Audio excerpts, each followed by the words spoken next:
Hey everybody, welcome to week 2 or module 2. For this week's short lecture, I just want to spend a little bit of time talking about what is knowledge management.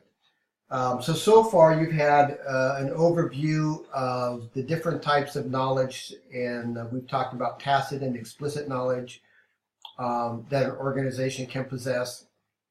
This week I just want to spend a little bit of time, about 15 minutes, and going over and discussing what is knowledge management, so you'll have a good idea as to what this is all about. And hopefully things will begin to start making some sense to you as you begin to read our chapters, and then hopefully looking at my announcements, and then also these short lectures. I realize that there's times that when you read through the book, you're scratching your head, well, what the heck the guy is talking about. I try to put everything into a category of either is he talking about tacit knowledge or is he talking about explicit knowledge. And that just seems to work best for me as I try to better understand what our author is talking about. So for example, in chapter 2, when he talks about the objectivist perspective on knowledge, well, what he's talking about is explicit knowledge.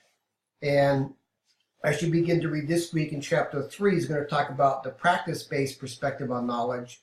And basically what he's talking about is tacit knowledge. In other words, that knowledge that employees possess versus that knowledge that can be codified and is separated from people. Most typically we talk about rules and regulations as a good example for that. Okay? So as you read through the chapters, try to, like I said, try to make it as simple as you can, and I usually put things in terms of tacit knowledge or explicit knowledge, and then I'm able to relate what the author is telling me into one of those two categories. All right, so hopefully that helps. First thing is the definition of knowledge management. Knowledge management is identifying useful knowledge that exists in an organization and making it available to others to use or build upon. And that's important. All right, you have to identify the useful knowledge that exists in an organization, but I think the key here is making it available to those to use or for those to build upon. And so using that information or making sure those who need that information has access to it is key to your knowledge management and your knowledge management system. Do we need knowledge management? So for a law enforcement perspective, what role does information play? Well, information plays a huge role for the police officers today. In terms of accessing information, getting information in a timely manner. You could take a look at license plate readers. You could take a look at all the technology that's out there and realize the importance that it plays, especially to law enforcement and especially to the police officer who goes out there every day and who's trying to make the best of his day based on, you know, what the data is telling him or her about crime trends and patterns and so forth.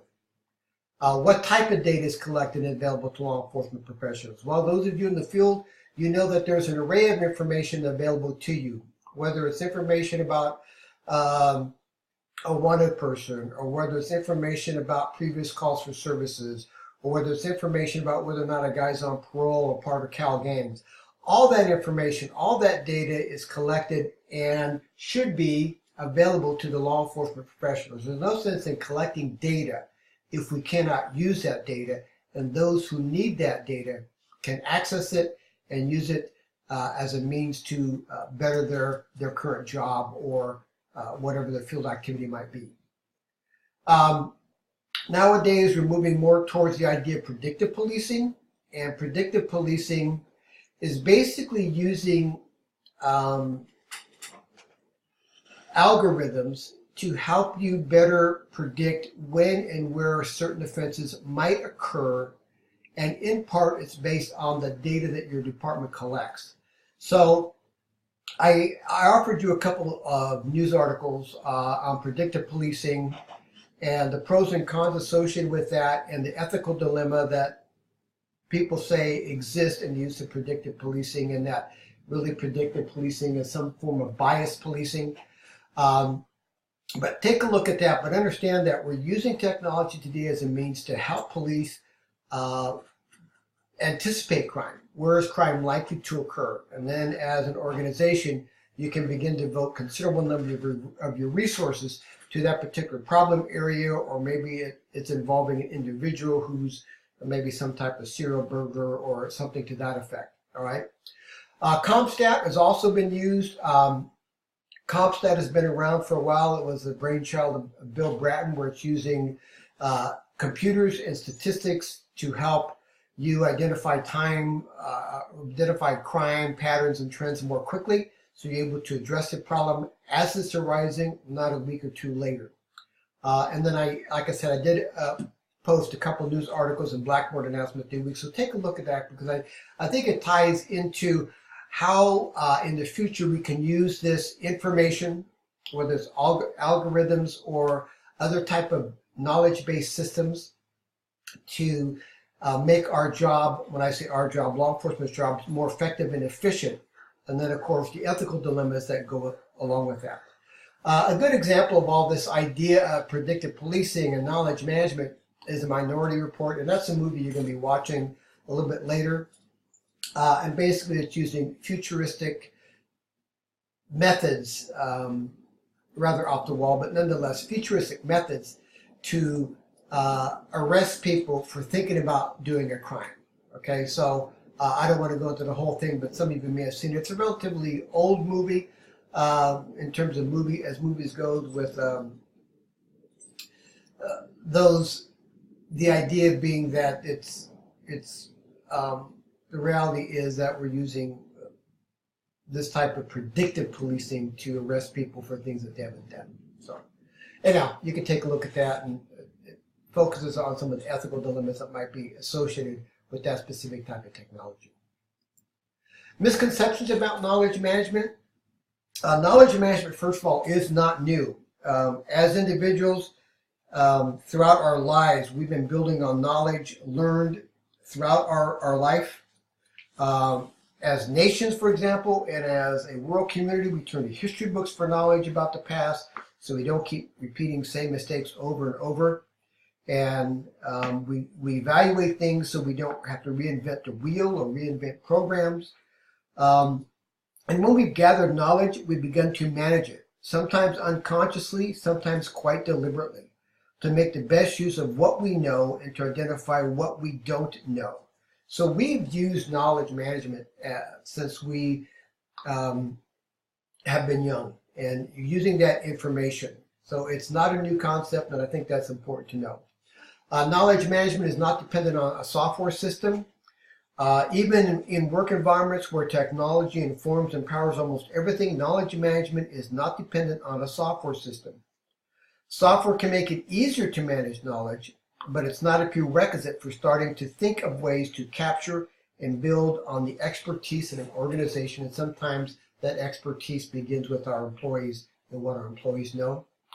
Knowledge management is not a one-time event. It is an ongoing process that requires continual maintenance if it is not to become obsolete. So just like your computers, you get updates. Knowledge management is the same way. We need to have updates. We need to have continual maintenance.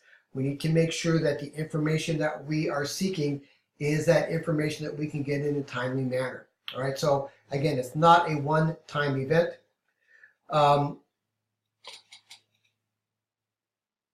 KM is not the possession of any one department, although the expertise of individuals such as the organization's learning professionals is vital to success.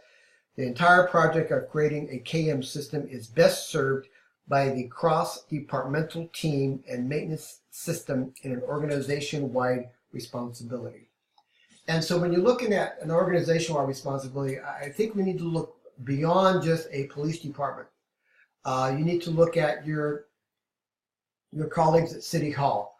I think a true knowledge management system is very broad in the sense that people at the police department should be able to access certain information that City Hall has that might be very relevant to what the police department is doing. For example, maybe find out who owns a particular property or who pays the water bill if the property is being rented, something along these lines.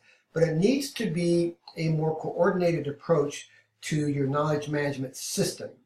We shouldn't have 5 or 6 separate systems where a police department has its own operating system, the fire department has its own, public works has its own, finance department has its own. Everything in some way or another should be able to talk to each other, so to speak. So it's not in possession of just one department.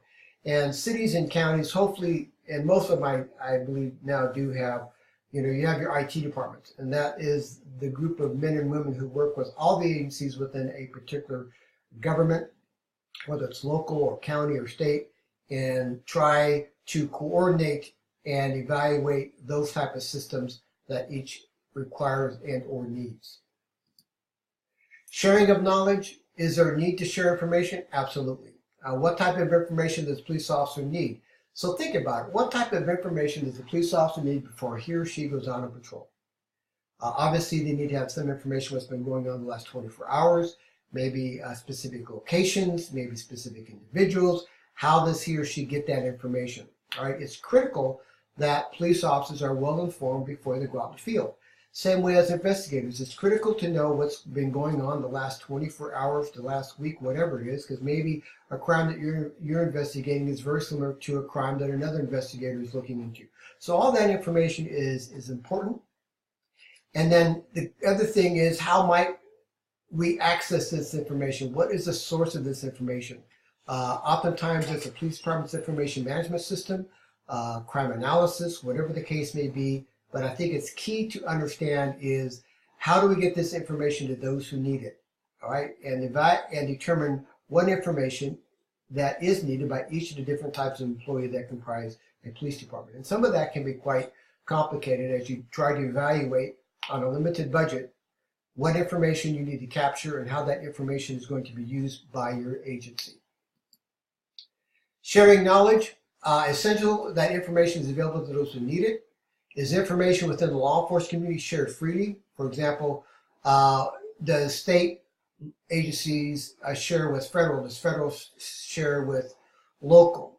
That was one of the criticisms of the 9/11 Commission, in that police officers, local police officers, state law enforcement agencies, and federal law enforcement agencies were not communicating with each other. Information was not being processed, and information was not accessible to all those who might have the need for that type of information.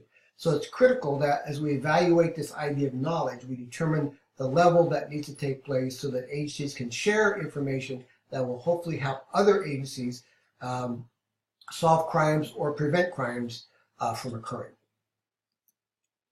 Benefits to having a knowledge management system. So we're talking about a knowledge management system, and we're looking at how it benefits an organization, because I'll be quite honest, these can be rather expensive and costly. And so you need to make sure you get the big bang for your buck.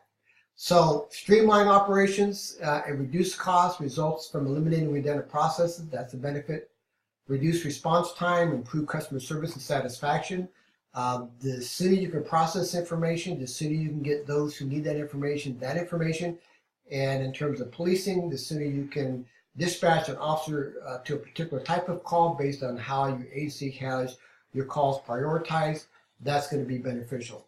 So accessing information and having that information available can definitely benefit an organization. It can increase revenues by getting products and services to the market faster and more efficiently. In terms of policing, it could probably increase revenues by making sure that police officers or investigators have access to information in a very timely manner. So in what used to maybe take an hour to do in the old days of policing might only take a handful of minutes. So we're saving time. So by saving time, we're saving money. All right? Anytime you can save a police officer time and energy, you're saving money. Employee retention rates improve when the value of employees' knowledge is recognized. So employees feel part of the organization. They feel valuable. They're providing their expertise, or they're providing key information that is essential, and so they feel better about themselves. And I will tell you, nowadays, employees, when they're looking at law enforcement agencies, they love all the bells and whistles, right? They love to have access to the latest technology, and that sometimes could be key now for law enforcement agencies in terms of attracting employees. And it provides a new channel for free flow of ideas. How do your employees share ideas? Do you have some type of department e-bulletin board where people could access information and share ideas, or share information about a particular individual that's wanted, or any of those things? Those are the benefits to today's KM systems. So I'm going to stop here for part 1, and then we'll be going to part 2 in just a minute.